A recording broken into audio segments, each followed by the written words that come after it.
Nitranganana lozam-pifamoivoizana kosa androany maraina tetsy Androka fokotanina lasora raha ny fantatra dia olona ray no namony ainy tao anatin'ity lozam-pifamoivoizana mahatsiravina ity ny fahatapahan'ny isatrana fiara-pitatitra iray no fototra izay loza izay.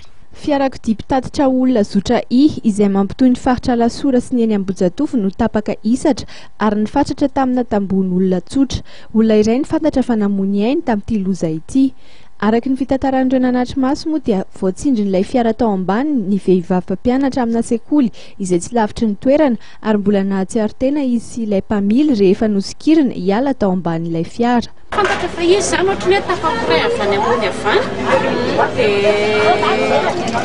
olona tsy haiko vitsivitsy ny tao anatiny tao dia madama mpampianatra atao fianarana ato no nandeha nidina avany avy nanao goûter zany dia nisy omby avany ka za tsy nieritreritra tafapiray fantako fa hoe nisy olona omby niala an'ilay omby izy nisy anankiray niakatra koa tsinona vato dia za nieritreritra hoe niala an'ilay omby izy ka ilay izy efa tafapiray avany ambany avany dia avy eo izy le madama zany nahita an'ilay omby dia hoe hiala an'ilay omby izy tsy niala an'ilay omby zany fa tikatra nanara-tsisiny avato izy dia tonga dia nitratra ny tomobily eo.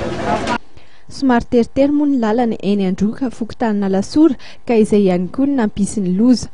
Tokony tamin'ny 10 maraina teo eo no nitrangan'izany loza izany. Soa ireo Nanatrimaso fa tsy tao anaty ora firavan'ny mpianatra no nitranga izany loza izany. Avy hatrany dia nientina teny amin'ny hopitaly ireo naratra.